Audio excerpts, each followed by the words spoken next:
প্রিয় দশম শ্রেণীর শিক্ষার্থী বন্ধুরা, তোমরা যারা 2026 সালে মাধ্যমিক ফাইনাল পরীক্ষা দেবে, তোমাদের জন্য আজকের এই 2 মার্কসের প্রথম পর্যায়ক্রমিক মূল্যায়নের ভৌতবিজ্ঞানের সাজেশনটি মোস্ট ইম্পর্টেন্ট।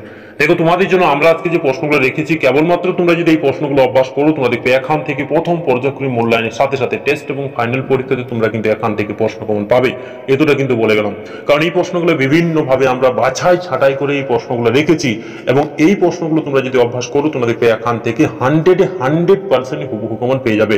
তোমরা জানো যে 2026 সালে তোমাদের জীবনে সবচেয়ে বড় পরীক্ষা দেবে, এবং এই পরীক্ষাটি তোমাদের জীবনটাকেই নির্ধারণ করে যে তোমরা কোন পথে এগোবে। তাই 100% কমন পাওয়ার জন্য সাকসেস কি 100% A to Z YouTube channel subscribe করে নাও, যাতে পরবর্তীকালে ভিডিওর নোটিফিকেশন সবার প্রথমে পেয়ে যাও। তোমরা এই প্রশ্নগুলো প্রত্যেকটি প্রশ্ন খুব সুন্দরভাবে অভ্যাস করবে। দেখে নাও প্রথম প্রশ্নটি, ওজোন স্তর ধ্বংসে সিএফসির ভূমিকা কি?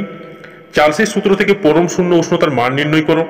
সূর্যোদয় ও সূর্যাস্তের সময় সূর্যকে লাল দেখায় কেন? বয়েল, চার্লস ও অবগার্ডের সূত্র থেকে দেখাও যে পিভি সমান এনআরটি সমীকরণটি প্রতিষ্ঠা করো।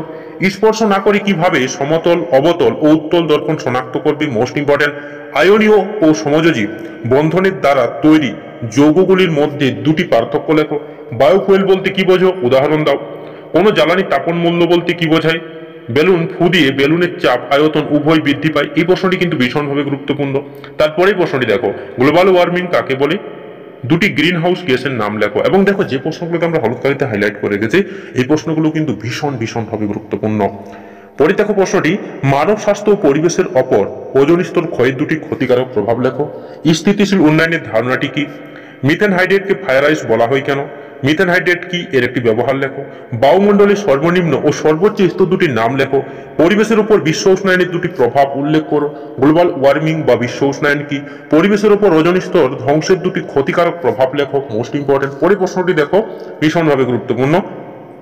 অনবীকরণ যোগ্য শক্তির উৎস বলতে কি বোঝায়? উদাহরণ দাও। পাওয়ার অ্যালকোহল কি, এর ব্যবহার লেখো। সিএফসি কি, এর একটি ক্ষতিকারক প্রভাব লেখো। বায়ুমণ্ডলে কোন স্তরে উষ্ণতা সবচেয়ে বেশি এবং কেন? বায়ুমণ্ডলের স্তরগুলির মধ্যে কোনটির চাপ সবচেয়ে বেশি? কারণগুলি লেখো। Most important. তারপরে প্রশ্নটি দেখো, কোন জ্বালানির তাপন মূল্য বলতে কি বোঝায়? কয়লা ও ডিজেলের মধ্যে কোনটি তাপন মূল্য বেশি? জীবাশ্ম জ্বালানি কাকে বলে? জীবাশ্ম জ্বালানি সংরক্ষণের প্রয়োজনীয়তা কি?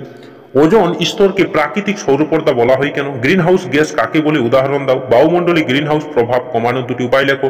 ওজোন স্তর ধ্বংসের NO ও NO2 এর ভূমিকা উল্লেখ করো। ওজোন স্তরকে ওজোন ছত্র বলা হয় কেন?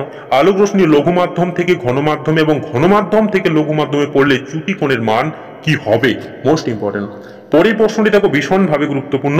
একটি কঠিনের রৈখিক প্রসারণ গুণাঙ্ক এর সংখ্যা লেখো। এর এসআই একক উল্লেখ করো। পরের প্রশ্নটি দেখো, একটি উত্তল দর্পণের একটি অপসারী আলোক রশ্মিগুচ্ছের প্রতিফলন চিত্র অঙ্কন করে দেখাও। Most important. পরের প্রশ্নটি দেখো, একটি অবতল দর্পণে ফোকাসের সংখ্যা লেখো।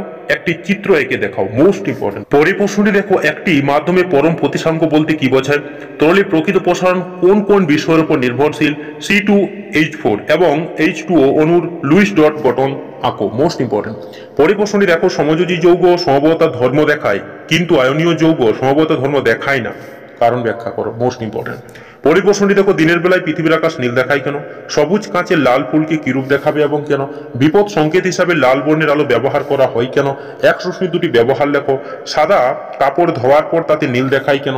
সেলের সূত্রের সাহায্যে আলোর বিচ্ছরণ কাকে বলে? Most important. পরের প্রশ্নটি দেখো, উত্তল লেন্সের সাহায্যে কিভাবে সৎ, অবসীর্ণ ও বিবর্জিত প্রতিবিম্ব গঠন করা যায়? রেখাচিত্রের সাহায্যে দেখাও। Most important.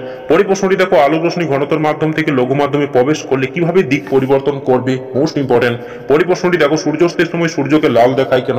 একটি কাঁচ ফলকের ওপর 45 ডিগ্রি কোণে আপাতিত সাদা আলো প্রতিসরণের পর কাঁচ ফলকের ভিতরে বিচ্ছুরণ হবে কি? Most important. পরের প্রশ্নটি দেখো, পরিচ্ছন্ন আকাশের রং নীল দেখায় কেন? Most important. পরের প্রশ্নটি দেখো, আরো গুরুত্বপূর্ণ রয়েছে।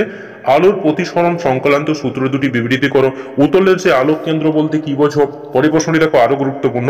আলোর প্রতিসরণের সূত্র দুটি লেখো। কাঁচের পরম প্রতিসাঙ্ক 1.5 হলে কাঁচ মাধ্যমে আলোর বেগ কত? Most important. পরের প্রশ্নটি দেখো, গাড়ির ভিউ ফাউন্ডারে কি ধরনের দর্পণ ব্যবহার করা হয় কেন? প্রতিসাঙ্ক কাকে বলে?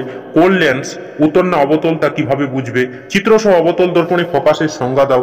লেন্সের আলোক কেন্দ্র কাকে বলে? পরের প্রশ্নটি দেখো, মোস্ট ইম্পর্টেন্ট। HCl অণুর লুইস ডট গঠন চিত্র দেখাও। Most important. পরের প্রশ্নটি দেখো, আধুনিক পর্যায় সূত্রটি লেখো। লুইস ডট গঠন দেখাও। দেখো C2H2 C2H4। পরের প্রশ্নটি দেখো, লাস্ট প্রশ্ন। দেখো, ক্ষার ধাতুগুলি এবং হলোজেন মৌলগুলি আধুনিক দীর্ঘ পর্যায় সারণী কোন কোন শ্রেণীতে অবস্থিত। দেখো এই যে আমরা 55টি প্রশ্ন রেখেছি, এই 55টি প্রশ্নটি তোমরা যদি খুব সুন্দরভাবে অভ্যাস করো, তোমরা দেখবে এখান থেকে প্রথম পর্যায়ক্রমিক মূল্যায়নের সাথে সাথে টেস্ট এবং ফাইনাল পরীক্ষা তোমরা এখান থেকে কিন্তু প্রশ্ন কমন পাবে, এতটা কিন্তু বলে গেলাম। তো তোমাদের যদি ভিডিও ভালো লেগে থাকে তাহলে চ্যানেলটাকে নিশ্চয়ই সাবস্ক্রাইব করবে এবং লাইক করতে নিশ্চয়ই ভুলবে না। ধন্যবাদ।